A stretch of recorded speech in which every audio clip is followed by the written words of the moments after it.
এক প্লেট সাদা ভাত, এক চামচ ঢেঁড়স ভাজি, ছোট চিংড়ি দিয়ে রান্না করা লাউয়ের তরকারি, একটা ডিম ভুনা আর বাটির কোনায় সামান্য টক দই। খুব পরিচিত মেনু, তাই না? আমাদের চেনা মধ্যবিত্ত জীবনের খুব পরিচিত একবেলার আহার। ঢাকার যে কোনো সাধারণ ভাতের হোটেলে যা প্রতিদিনের চেনা দৃশ্য। কিন্তু এই মেনুটাই যখন দেশের সবচেয়ে ক্ষমতাধর মানুষটির দুপুরের খাবারের টেবিল হয়ে দাঁড়ায়, তখন গল্পটা আর সাধারণ থাকে না। হ্যাঁ, আমরা কথা বলছি প্রধানমন্ত্রী তারেক রহমানের লাঞ্চ এবং বিকেলের নাস্তা নিয়ে, যার সরকারি বাজেট মাত্র ১৫০ টাকা। যেখানে বর্তমান বাজারে একজন সাধারণ মানুষেরও একবেলা পেট পুড়ে খেতে কষ্ট হয়ে যায়, সেখানে রাষ্ট্রের প্রধান কিভাবে ১৫০ টাকায় দুই বেলা সারছেন, এর পেছনে আসল রহস্যটা কি? ঘটনাটা হঠাৎ করে সামনে আসে প্রধানমন্ত্রীর পলিসি ও স্ট্র্যাটেজিক উপদেষ্টা ডাক্তার জাহিদুর রহমানের একটি ফেসবুক পোস্টের মাধ্যমে। সম্প্রতি প্রধানমন্ত্রীর কার্যালয়ে নোয়াব বা নিউজ পেপার্স ওনার্স অ্যাসোসিয়েশনের প্রতিনিধিদের সাথে একটি গুরুত্বপূর্ণ বৈঠক ছিল। সেখানে দেশের শীর্ষস্থানীয় সংবাদ মাধ্যমের কর্তা ব্যক্তিদের সামনে ঠিক এই মেনুটাই পরিবেশন করা হয়। কিন্তু অনেকেই হয়তো ভাবছেন, আগে কত ছিল? প্রধানমন্ত্রীর অফিস ও বাসভবনে দুপুরের খাবার ও বিকেলের নাস্তার বাজেট এখন মাথাপিছু সর্বোচ্চ ১৫০ টাকা। উপদেষ্টাদের দেয়া হিসাব অনুযায়ী আগের সরকারের আমলে এই একই আপ্যায়ন বাজেট ছিল বর্তমানের চেয়ে ৫ গুণেরও বেশি। ধরুন, আগে যেখানে একটি অফিসিয়াল মিটিংয়ে আপ্যায়ন বাবদ ১০০০ টাকা খরচ হতো, সেটাকে টেনে নামানো হয়েছে মাত্র ১৫০ থেকে ২০০ টাকায়। শুধু তাই নয়, গত ৩০ জুনের আরেকটি সরকারি সিদ্ধান্তের দিকে দেখা যাক। জাতীয় বাজেট পাশের পর প্রতি বছর অর্থ মন্ত্রণালয় যে জমকালো নৈশভোজ বা ডিনারের আয়োজন করা হতো, প্রধানমন্ত্রীর সরকারি নির্দেশে সেটি এবার বাতিল করা হয়েছে।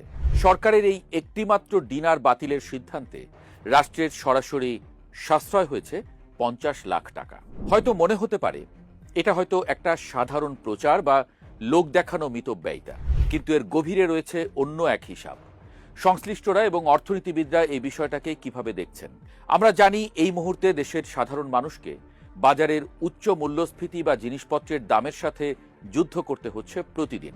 একজন রিকশা চালক কিংবা একজন দিনমজুর যখন বাজারে যান, তখন চাল, ডাল আর ডিমের দাম হিসাব করতে হিমশিম খেতে হচ্ছে। ঠিক এই সময়ে রাষ্ট্রের সর্বোচ্চ পর্যায় থেকে যখন লাঞ্চের বাজেট ১৫০ টাকা বেঁধে দেওয়া হয়, তখন তা আসলে একটা নীরব কিন্তু শক্তিশালী বার্তা।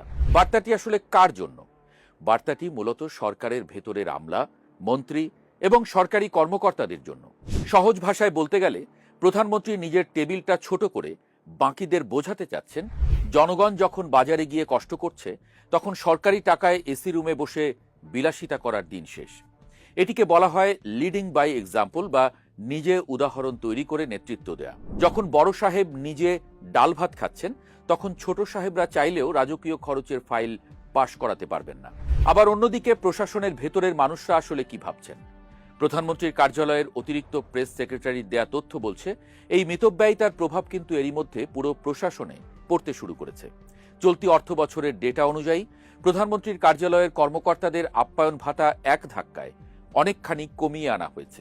একই সঙ্গে দাপ্তরিক মিটিংগুলোতে এখন আর জায়গা হচ্ছে না দামি কাজু বাদাম, পেস্তা বা রাজকীয় মিষ্টির। সেখানে স্থান পাচ্ছে সাধারণ চা আর বিস্কুট।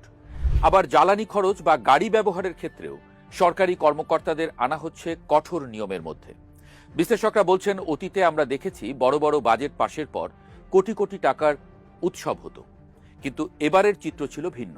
বাজেট পাশের পুরোটা সময় প্রধানমন্ত্রী নিজে সংসদে উপস্থিত থেকে প্রতিটি ফাইলের কাজ করেছেন এবং বিকেলের দিকেও জরুরি ফাইল সই করার কাজে ব্যস্ত ছিলেন, কোনো রকম জাঁকজমক ছাড়াই। তবে মুদ্রার যেমন এপিঠ আছে, তেমনি ওপিঠও থাকে। এই প্রশংসনীয় উদ্যোগের সামনে সবচেয়ে বড় চ্যালেঞ্জটা কোথায়? চ্যালেঞ্জটা হলো এই ১৫০ টাকার হিসাবটা সাধারণ মানুষের বাস্তব জীবনের সঙ্গে মিলিয়ে দেখা।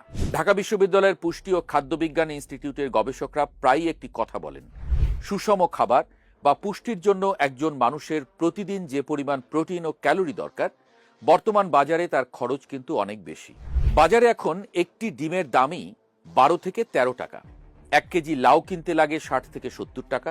ছোট চিংড়ির কেজি ৪০০ থেকে ৫০০ টাকা। তাহলে প্রধানমন্ত্রীর অফিসের শেফ বা বাবুর্চিরা কিভাবে ১৫০ টাকায় এই পুরো লাঞ্চ আর বিকেলের নাস্তা বানাচ্ছেন? রহস্যটা হলো বাল্ক পারচেজ বা পাইকারি কেনাকাটা। প্রধানমন্ত্রীর কার্যালয়ে যখন অনেক মানুষের খাবার একসঙ্গে কেনা হয়, তখন পাইকারি বাজারের কারণে খরচটা অনেক কমে আসে। কিন্তু একজন নিম্নবিত্ত বা মধ্যবিত্ত মানুষ যখন খুচরা বাজার থেকে এক বেলার খাবার কিনতে যান, তখন কিন্তু তিনি এই সুবিধাটা পান না। আর তাই প্রধানমন্ত্রীর এই 150 টাকার লাঞ্চ সাধারণ মানুষের জন্য এক ধরনের প্রতীকী সান্ত্বনা হলেও তাদের প্রতিদিনের বাজারের বাস্তব চিত্রটা এখনও বেশ কঠিন। সংশ্লিষ্ট নীতি নির্ধারকরা মনে করছেন, প্রধানমন্ত্রীর এই ব্যক্তিগত মিতব্যয়িতা তখনই পূর্ণতা পাবে যখন এর সুফল সরাসরি সাধারণ মানুষের পকেটে গিয়ে পৌঁছাবে। শুধু সরকারি খরচ কমালেই হবে না, বাঁচানো এই টাকা দিয়ে যদি সাধারণ মানুষের জন্য সামাজিক নিরাপত্তা বলয় বাড়ানো যায় এবং বাজারের নিত্য প্রয়োজনীয় পণ্যের দাম সাধারণের নাগালের মধ্যে আনা যায়, তবেই সফল হবে এই 150 টাকার দর্শন। ইতোমধ্যে 2026-27 অর্থ বছরের জাতীয় বাজেটে বিচার বিভাগ, জনপ্রশাসন এবং সাধারণ মানুষের স্বাস্থ্য খাতে বরাদ্দ বাড়ানোর এক ধরনের চেষ্টা দেখা গেছে। ট্যাক্স বা করের বোঝা কমিয়ে জিনিসপত্রের দাম কমানোর কিছু আইনি পদক্ষেপও প্রক্রিয়াধীন রয়েছে বলে জানা যাচ্ছে। লাঞ্চের টেবিলে খাসির রেজালা বাদ দিয়ে ডিম আর লাউ চিংড়ি খাওয়াটা হয়তো খুব একটা ছোট সিদ্ধান্ত, কিন্তু যখন একটি দেশের প্রধানমন্ত্রী রাষ্ট্র পরিচালনার মূল দর্শন হিসেবে বিলাসিতার বদলে ত্যাগকে বেছে নেন, তখন তা ইঙ্গিত দেয় আগামীর এক নতুন বাংলাদেশের। রাষ্ট্র সংস্কারের এই মিতব্যয়ী নীতি শেষ পর্যন্ত সাধারণ মানুষের জীবনের কঠিন বাস্তবকে কতটা সহজ করতে পারে, সেটাই এখন দেখার বিষয়।